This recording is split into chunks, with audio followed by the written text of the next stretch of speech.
কিয়ক লৈ ইমান দম্বালী হিমন্ত বিশ্ব শৰ্মা ডাঙৰীয়া 108 মৃত্যুঞ্জয় কৰ্মচাৰীসকলে যোৱাটো 17টা বছৰ কাম কৰিছে আৰু তেখেতসকলে মাত্ৰ 12,000 টকাৰ দৰমহাৰ পৰা তেখেতসকলে অকণমান দৰমহা বৃদ্ধিৰ কাৰণে তেওঁলোকে দাবী কৰি আছে। কি ডাঙৰ দাবী কৰিছে? আপুনি মূল্যবৃদ্ধি ইমানে কৰাইছে, মূল্যবৃদ্ধি আপুনি ৰোধ নকৰে, গতিকে আজি 12,000-14,000 টকাত কেনেকৈ এখন ঘৰ চলিব আপুনি নিজে ভাবক। 17টা বছৰ অসমৰ খিলঞ্জীয়া যুৱক যুৱতীয়ে ইমাৰ্জেঞ্চি ছাৰ্ভিচ দিছে, ৰাইজৰ সেৱা কৰিছে।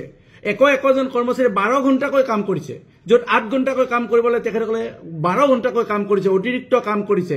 তাৰ বাবদ আপুনি এক টকাও এক্সট্ৰা আপোনালোকে তেওঁলোকক দিয়া নাই, কোনো বকায়া ধন কোনো ধৰণৰ বছৰৰ মাজত কোনো ধৰণৰ তেওঁলোকৰ কাৰণে কোনো বানচ আপোনালোকে দিয়া নাই। তাৰ স্বত্তেও কিন্তু 17টা বছৰ কাম কৰাৰ পিছত তেখেতসকলে অকণমান দৰমহা বৃদ্ধিৰ কাৰণে দাবী কৰিছে আৰু আপুনি দম্বালি মাৰি কৰিছে যে কোনোবাই কাম কৰি যদি কৰিব পাৰে, নকৰিলে বহুত নিবনুৱা আছে কাম কৰিবৰ কাৰণে 108 চলিবই লাগিব। আপুনি তেনেকুৱাকৈ কথা কৈছে, কাক ধমকি দি আছে? এইখিনিও নিবনুৱাই আছিলে, এইখিনিকো কংগ্ৰেছ দলৰ নেতৃত্বৰ কংগ্ৰেছ দলৰ চৰকাৰ থাকোঁতে তেখেতসকলক নিযুক্তি দিয়া হৈছিলে। পৰৱৰ্তী সময়ত আপোনালোকে দৰমহা বঢ়াব লাগিছিলে, আপুনি দৰমহা কিয় বঢ়া নাই? আপুনি দীৰ্ঘদিন সময় স্বাস্থ্যমন্ত্ৰী হৈছিল, কিন্তু আপুনি কোনো পধ্যে আপুনি কেতিয়াও এইসকলৰ দৰমহা বঢ়াবৰ কিয় চেষ্টা কৰা নাই? নিজৰ নিৰ্বাচনী বৈতৰণি পাৰ কৰাৰ কাৰণে, নিজৰ ৰাজনৈতিক পাব্লিচিটি ষ্টাণ্ট কৰাৰ কাৰণে আপুনি বহুত ডাঙৰ চাকৰিৰ কথা কৈ থাকে, নিযুক্তিৰ কথা কৈ থাকে, কিন্তু যিখিনি কৰ্মৰত কৰ্মচাৰী আছে তেওঁলোকৰ কিয় দৰমহা তেওঁলোকক উপযুক্ত দৰমহা দিব পৰা নাই? আপুনি নিজে ভাবক, 17টা বছৰ কাম কৰিছে, এতিয়াও 12,000-14,000 টকা দৰমহা পাবলগীয়া, কেনেকৈ কাম কৰিব? আৰু আপোনাৰ ল'ৰাই কিন্তু 17টা বছৰ নহওঁতে 18টা কোম্পানীৰ মালিক হৈছিলে। গতিকে আপুনি কম্পেয়াৰ কৰি চাওক, একেই যুৱক যুৱতী, খিলঞ্জীয়া যুৱক যুৱতী, আপোনাৰ ল'ৰাটো যেনেকৈ অসমৰ খিলঞ্জীয়া যুৱক, এখেতসকলেও কিন্তু খিলঞ্জীয়া যুৱক যুৱতীয়ে কাম কৰি আছে। আৰু আপুনি দম্বালি মাৰিছে কি নিৰ্বাচন ঘূৰাই দেখুৱাই দিয়ক। সকলোৱে এনেকৈ চবকে নিৰ্বাচন কৰি নাথাকে, কাৰণ সকলোৱে নিজৰ অসমৰ উন্নয়নৰ কথা চিন্তা কৰে। আপুনি নানা ঢাক ঢোল বজাই আছে, আপুনি আঁচনিৰ নামত আঁচনিৰ কথা কৈ আছে, কিন্তু আপুনি এনেকৈ ভাবকচোন, মধ্যাহ্ন ভোজন কৰ্মৰত মহিলা এগৰাকী মাহেকত 1,000 টকা পায় আৰু আপুনি অৰুণোদয়ৰ নামত 1,250 টকা দি আছে। কেনেকুৱা কথা কওক? যে কাম কৰি আছে তেওঁলোকৰোতো দৰমহাটো বঢ়াই দিয়ক। আপুনি আঁচনি দিছে, ভাল কথা, ভাল পাইছো আমি, কিন্তু আপুনি আঁচনি দিয়াৰ লগে লগে যিখিনি কৰ্মচাৰী আছে, যিখিনি কাম কৰি আছে, তেওঁলোকৰোতো দৰমহাটো আপোনালোকে সময়মতে বঢ়াই দিব লাগে। সেইটো আপোনালোকে কিয় নকৰে?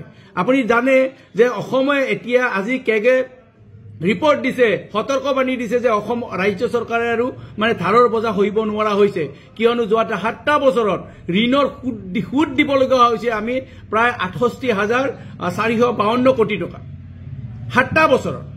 আৰু যদি 2024-25লৈকে যে আমি ধাৰৰ চাওঁ, তেতিয়াহ'লে বিধানসভাৰ প্ৰতিবেদন মতে মই কৈছো 1,54,333 কোটি টকাৰ ধাৰ হৈছে। আৰু যদি 25-26ৰ কথা যদি কোনোবা, তেতিয়াহ'লে 1,80,000 কোটি টকাতকৈ বেছি ধাৰৰ বজা অসমে সহিবলগীয়া হৈছে। আজি যদি কোনোবা এটা শিশু জন্ম হয়, তাৰ মূৰৰ ওপৰত প্ৰায় 50,000 টকা ধাৰৰ বজালৈ তেওঁ জন্ম হ'ব লাগিব, এনেকুৱা এটা পৰিৱেশৰ সৃষ্টি কৰিছে আপুনি।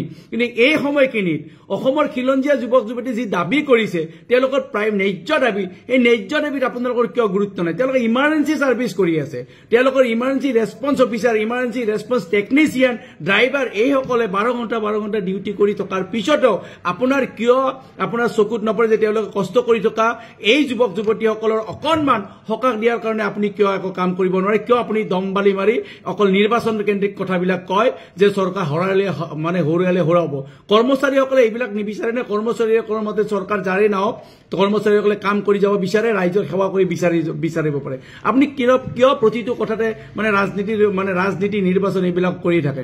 এইবিলাক কৰি থাকিলে কিন্তু হিমন্ত বিশ্ব শৰ্মাক মই সকীয়াই দিছো, অসমৰ উঠি অহা প্ৰজন্মই কিন্তু আপোনাক কিন্তু এইবাৰ কিন্তু দিছপুৰৰ আসনত নবহাই। কাৰণনো কিয় এনেকুৱা অহংকাৰী, এনেকুৱা স্বেচ্ছাচাৰী শাসক আচলতে অসমৰ প্ৰজন্মই কেতিয়াও নিবিচাৰে। কিয়নো দেখিছো আমি অহংকাৰী ৰাৱণো ধ্বংস হৈছিল, অহংকাৰী কংস ধ্বংস হৈছিল, অহংকাৰী ঔৰংজেবো ধ্বংস হৈছিল।